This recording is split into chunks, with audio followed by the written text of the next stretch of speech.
हरे कृष्णा। तो आप सब लोगों का बहुत बहुत स्वागत है हमारी विशेष श्रृंखला में जिसका नाम है सीक्रेट्स ऑफ रामायण। तो आने वाले रामनवमी महोत्सव के उपलक्ष्य में हम लोग दिन प्रतिदिन नए नए रहस्यों का उद्घाटन करेंगे। किससे? रामायण से। तो हमारे पास कई सारे रामायण उपलब्ध हैं, जैसे संस्कृत के रामायण जिसको कह सकते हैं काकभूषुंडी रामायण, या फिर अध्यात्म रामायण, या रंगनाथ रामायण, या फिर दक्षिण भारत के महान कवि हुए कंबन जी, तो कंब रामायण। और मलयालम में जो हमारे पास रामायण है वो रघुनाथ रामचरितम, और कन्नड़ भाषा में रघुनाथ रामायण, और यहाँ तक कि फारसी में और थाईलैंड की भाषाओं में भी रामायण उपलब्ध है। और जो उत्तरी भारत में जो एक मुख्य रामायण है जिसको बोला जाता है तुलसीदास रचित रामचरितमानस। तो ये रामायण बहुत विशेष रूप से प्रसिद्ध हुई। तुलसीदास जी की रामायण अवधी भाषा में, जिस भाषा में भगवान स्वयं बोला करते थे, उनकी बोलचाल में ये रामायण है।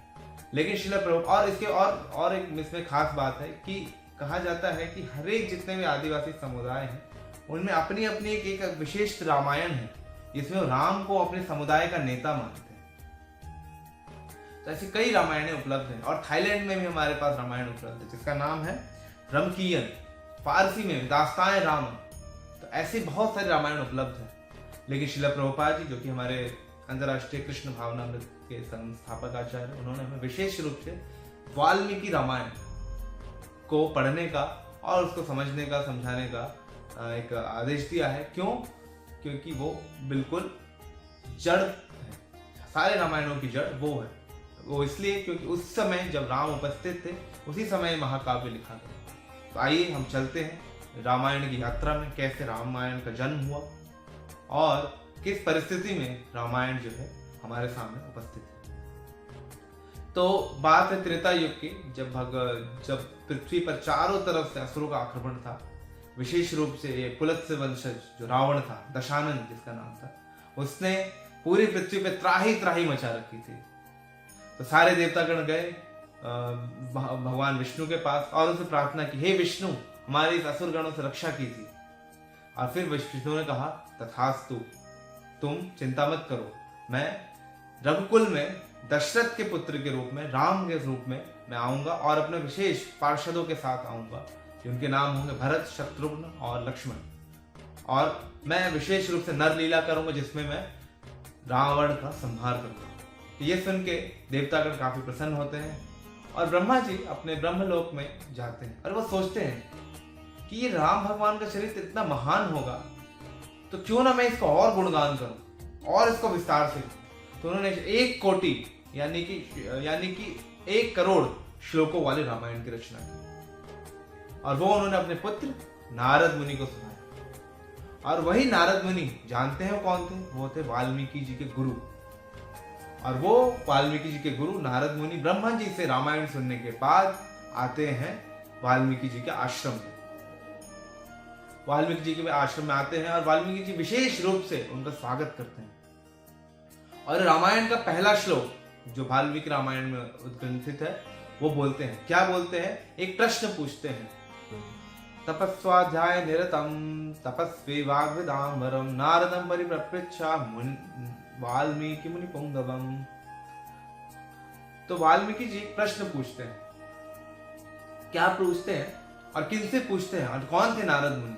नारद मुनि के बारे में कहा तपस्वी, तपस्वाध्याय निरतम, जो पूरी तरह निरत थे, पूरी तरह से डूबे हुए थे अपनी तपस्या में, आध्यात्मिक तपस्या में और स्वाध्याय में। और तपस्वी वाग विदाम्बरम, जो सारे वेदों को जानते थे। और उनसे वाल्मीकि पूछते हैं किनसे? मुनि पुंगव, जो मुनियों में श्रेष्ठ हैं, उनसे पूछते हैं वाल्मीकि मुनि। क्या पूछते हैं?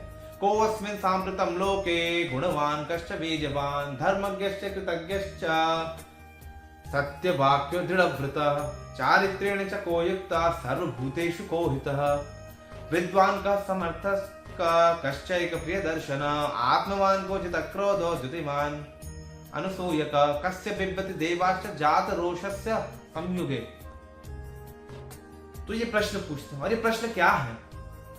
वो पूछते हैं कौन है इस लोक में ऐसा जो गुणवान हो, वीर्यवान हो, धर्म को जानने वाला हो, धर्मज्ञ हो, कृतज्ञ हो और सत्यवाक्य, जब सत्य पे हमेशा अटल रहता और दृढ़ व्रता हो, अपने व्रत में दृढ़ हो। चारित्रेण च को युक्त, कौन अपने चरित्र में शुद्ध है। और सर्वभूतेषु को हितः, कि सारे जनों का हित करने में कौन समर्थ है। विद्वान, कौन है सारे वेदों को जानता है, जो विद्वान है। कहा समर्थ, जिसके लिए कुछ भी सामर्थ्य से बाहर नहीं है। कश्चैक प्रिय दर्शन, जो सबको प्रिय भाने वाला है। आत्मवान को जितक क्रोध, कौन अपने इंद्रियों पे पूरी तरह संयम रखे हुए और जितक क्रोध, जिसने अपने क्रोध पर नियंत्रण कर लिया। द्युतिमान, जो बहुत ही ज्यादा शक्तिशाली है और जो बहुत ही ज्यादा प्रतिभाशाली है। द्युतिमान अनसूयक, अनसूयक का मतलब है कि जिससे कोई भी ईर्ष्या कर ही ना सके। इसके सद्गुण इतने ऊंचे हैं जिससे कोई भी ईर्ष्या कर ही ना सके। कस्य बिभ्यति देवाश्च जात रोषस्य संयुगे, कि जिसके क्रोधित होने पर देवी देवता असुर सब लोग भयभीत हो जाते हैं। कौन है ऐसा पुरुष। तो ये श्लोक वाल्मीकि मुनि पूछते हैं, नारद मुनि, वाल्मीकि जी पूछते हैं अपने गुरु श्री नारद मुनि से। और जैसे इन प्रश्नों को सुनते हैं वो अपने दिव्य भावावेश में चले जाते, कुछ नहीं बोलते। और फिर कुछ समय बाद बोलते हैं, सुनो सुनो मैं तुम्हें बताऊं कौन है वो। बोलते हैं कि इक्ष्वाकु वंश में राम है, अकेले राम ही है पृथ्वी पे जिनमें सारे सद्गुण पूरी मात्रा में मौजूद है। तो अब रामायण की व्याख्या करते हैं नारद मुनि स्वयं। जो पहला अध्याय है रामायण का, उसमें नारद जी पूरे के पूरे अध्याय में भगवान राम का गुणगान करते हैं। पूरी रामायण उस 100 श्लोकों में बोलते हैं। तो इसलिए कई लोग आप देखेंगे कई जगह मूल रामायण, इसको मूल रामायण कहते हैं, इस मूल रामायण का पाठ करते हैं नित्य प्रतिदिन, वाल्मीकि रामायण है। तो विशेष रूप से जो गर्भवती स्त्रियां हैं उनको विशेष रूप से सलाह दी जाती है कि वो इन रामायण के मूल श्लोकों का पाठ करें नित्य प्रतिदिन, जिससे उसकी आने वाली संतान में ये विशेष रूप से राम भगवान के गुण। तो अब ये प्रश्न सुनते हैं नारद मुनि प्रश्न सुन के भावावेश में चले आते हैं और राम भगवान के गुणों का स्मरण करते हुए उनकी आंखों से अश्रु आते हैं और फिर वो भगवान राम के गुणों का व्याख्यान करते हैं एक पूरे अध्याय में। तो अब क्या, अब कैसे। तो ये 24,000 श्लोक, इस रामायण में 24,000 श्लोक है। तो ये 24,000 श्लोक कैसे आते हैं।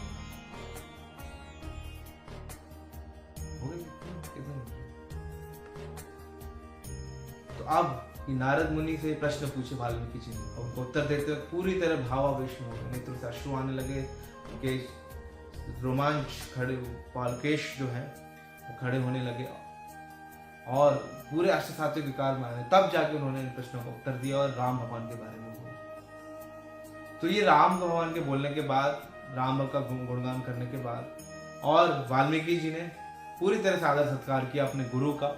और फिर नारद मुनि बजाय वीणा राधिका रमण नाम है।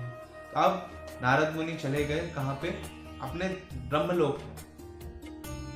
अब ये सोचने लगे कि अब उनके गुणों का स्मरण करने लगे, अपने प्रभु को, राम के गुणों का स्मरण करने लगे। और उसके बाद ये चले गए तमसा नदी के किनारे स्नान करने।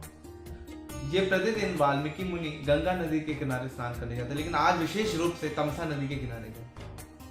जनरली जो साधु व्यक्ति होता है उसका जो दिनचर्या होती है बहुत ही ज्यादा व्यवस्थित होती है। जो एक कार्य करता है वो प्रतिदिन उसी समय वो कार्य करता है, लेकिन आज विशेष रूप से वाल्मीकि मुनि तमसा नदी के किनारे गए, ना कि गंगा नदी के किनारे। तो इसके पीछे अवश्य ही भगवान की कोई इच्छा है। तो अब देखते हैं भगवान की क्या इच्छा है।